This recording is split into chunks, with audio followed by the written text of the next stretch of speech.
I bought a DNA ancestry kit as a Father's Day joke for myself, mostly to see if the family stories about a distant relative were actually true.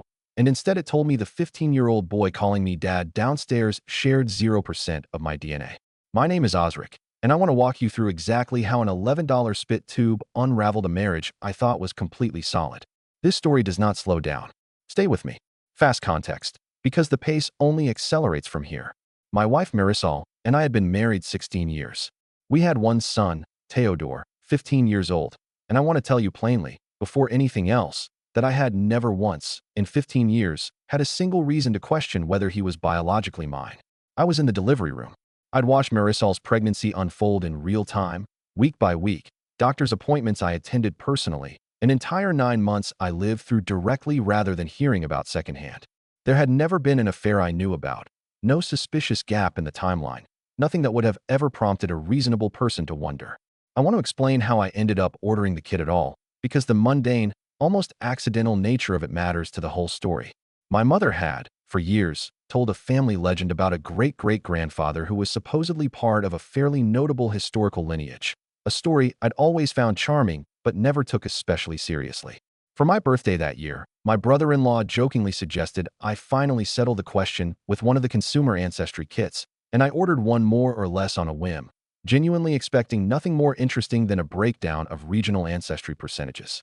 The kits, as it turns out, offer an optional, easy to overlook if you're not specifically looking for it, to opt into relative matching, a feature that cross-references your results against the company's entire database to identify potential family connections, including, the fine print explains, close relatives who may have also used the service.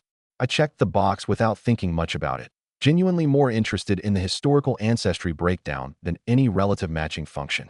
I want to describe the exact evening the results came in, 6 weeks after I sent the sample off, because it started as one of the most ordinary evenings imaginable and ended as one of the strangest of my entire life.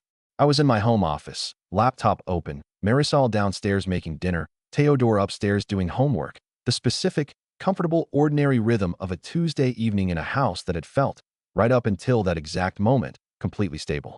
The ancestry breakdown loaded first, mildly interesting, confirming some but not all of my mother's family legend. Then I scrolled down to the relative matching section, mostly out of idle curiosity, expecting maybe a distant cousin or two I'd never met. The very first match, listed under the platform's highest confidence category, labeled, with a specific clinical bluntness that I will never forget, close family, estimated relationship, uncle/nephew, was a name I recognized instantly because it was my own son's name. Theodore had, I would learn, taken one of these kits himself roughly a year earlier for a school genetics project, a detail I remembered vaguely and had never thought about again since. Uncle, not father-son. The platform's own algorithm, cross-referencing our actual genetic material against each other, was telling me, in plain, unambiguous language, that my relationship to Theodore was consistent with an uncle and nephew, not a father and son. I want to describe the next several minutes carefully, because I think it's the closest I can get to actually putting you inside that exact moment with me. I did not immediately understand it. I read the label 3 for times, trying to construct some alternative explanation, a database error, a mislabeled sample, anything other than what the words plainly said. I clicked through to the detailed genetic overlap percentage, hoping, I think, to find some technical loophole that would let me dismiss the whole thing as a glitch. The percentage matched, almost precisely, the expected range for an avuncular relationship, not a father-son relationship, which would show roughly double the shared genetic material. An uncle, which meant, doing the math that formed itself in my head with a speed and clarity I wish I hadn't been capable of in that exact moment, that Theodore's biological father was, in all likelihood, someone closely related to me. A brother, which meant, since I had exactly one, my own brother, Anselm. I sat completely still in my office chair for what felt like an extremely long time, listening to the ordinary sounds of dinner being made downstairs, my wife humming something to herself, my son's music faintly audible through the ceiling, the entire unaware, ordinary rhythm of a family evening continuing exactly as it always had, while the actual foundation of that family had just quietly, completely, rearranged itself on my laptop screen.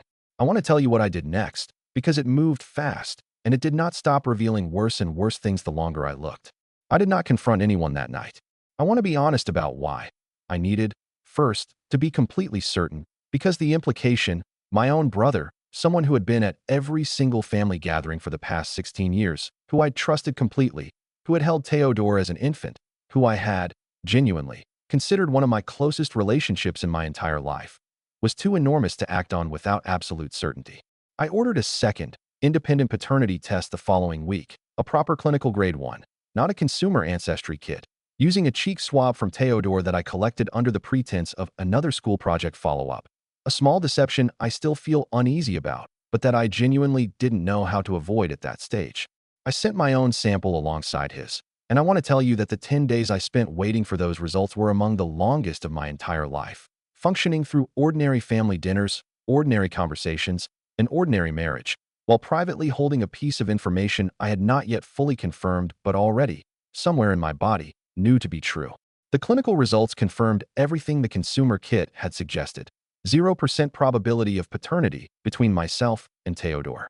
And, separately, because I'd requested it specifically, unable to stop myself from needing the fuller picture, a comparative analysis against a sample I obtained from Anselm himself, under an entirely different pretense involving a supposed family health history project, that came back showing a statistically overwhelming probability that he was, in fact, Theodore's biological father. I want to tell you about the confrontation with Marisol, because it happened the same evening the second results came in, and it did not go the way I expected, mostly because I had, by that point, spent nearly 3 weeks quietly holding this information alone, and whatever calm I'd maintained during that period completely evaporated the moment I actually had to say the words out loud. "I need to show you something," I said, and I put both sets of results on our kitchen table, the consumer kit printout and the clinical confirmation side by side. I want to describe her face in that moment, because I think it told me almost everything before she said a single word.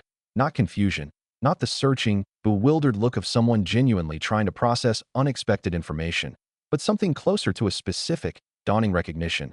The look of someone realizing a secret they'd been carrying for 15 years had finally, inevitably, caught up with them. "How long have you known?" I asked. The silence that followed was long enough that I actually asked the question again before she finally spoke. "I've always known," she said quietly. "Osric, I need you to understand. It happened once, right before we got married, during the period when we were briefly broken up, before we got back together.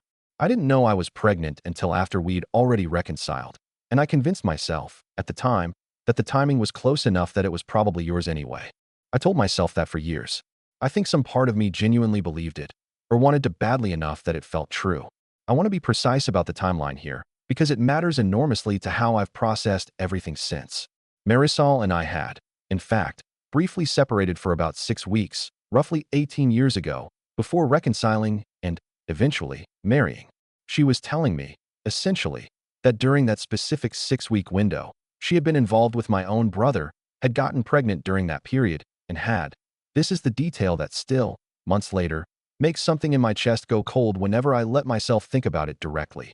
Never disclosed any of it, choosing instead to let me believe, completely, unconditionally, for the entirety of our marriage and Theodore's entire life, that he was unambiguously my biological son. "And Anselm," I said, "does he know?" Her silence, this time, was its own answer, but she eventually confirmed it directly. Yes.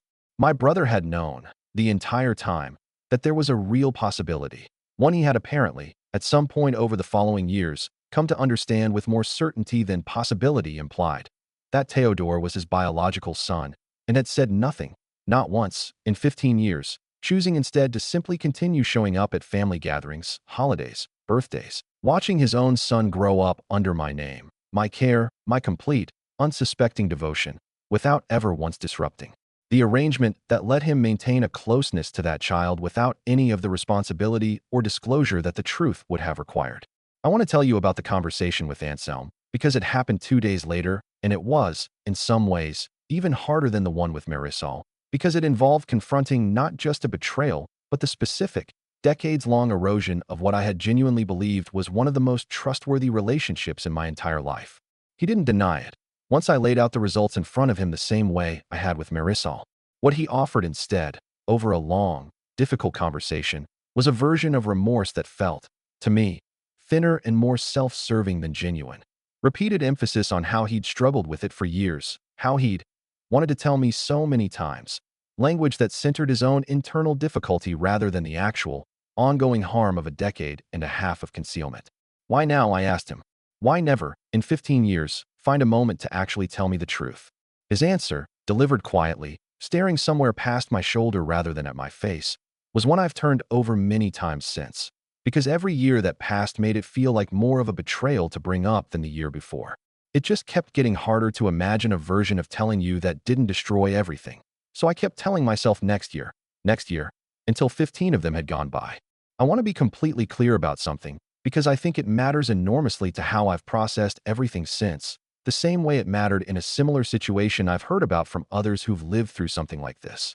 Nothing about that conversation changed how I felt about Theodore himself, not even slightly. He is my son, in every way that 15 years of actual, daily fatherhood makes true, regardless of what a spit tube says about shared genetic material.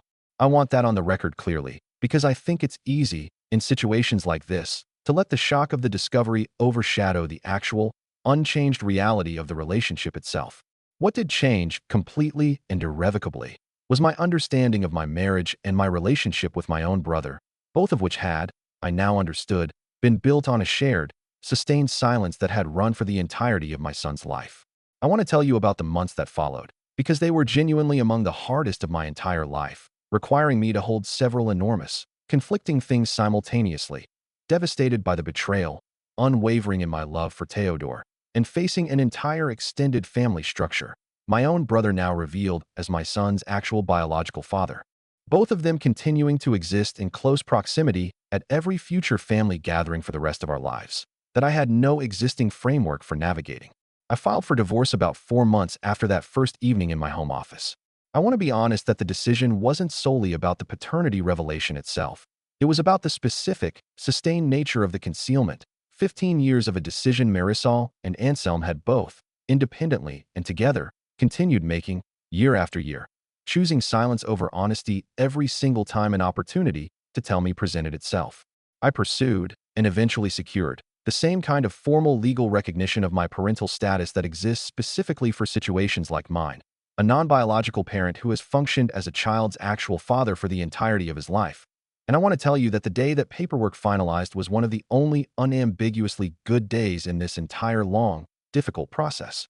My relationship with Anselm has not recovered, and I don't expect it to. I've had to significantly restructure how our extended family gatherings function, a process that has been, itself, exhausting and complicated in ways I never anticipated having to navigate as an adult.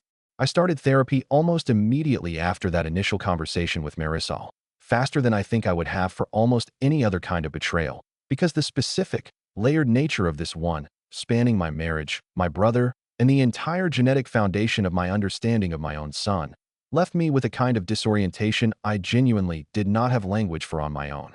My therapist has helped me understand that grieving a genetic relationship you never actually had, while simultaneously holding an unchanged, completely real relationship with the actual child involved, requires a kind of emotional bifurcation that takes real, sustained work to hold without letting one collapse into the other. I think, more than anything, about the sheer randomness of how I found out.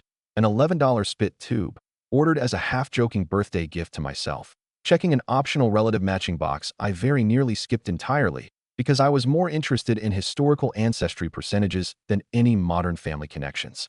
I think about the version of this story where I never checked that box, where I simply read my regional ancestry breakdown, found it mildly interesting, and closed the laptop, never knowing, for the rest of my life, what had actually been sitting quietly underneath my family the entire time. It's been just over a year now. My mother, who, I want to be clear, learned all of this alongside me and was as genuinely blindsided as I was, said something to me a few months after everything came into the light that I still think about often. She said, "You didn't lose a son, Osric. You never had less of one than you thought you did. What you lost was a wife and a brother who decided, together, 15 years ago, that you didn't deserve the truth and kept deciding that, year after year, right up until a birthday joke decided it for them instead. I didn't fully absorb that at the time. I absorb it more now, a year out. My relationship with Theodore completely, entirely unchanged in every way that actually matters, even as everything around it has had to be rebuilt from something much closer to the ground up.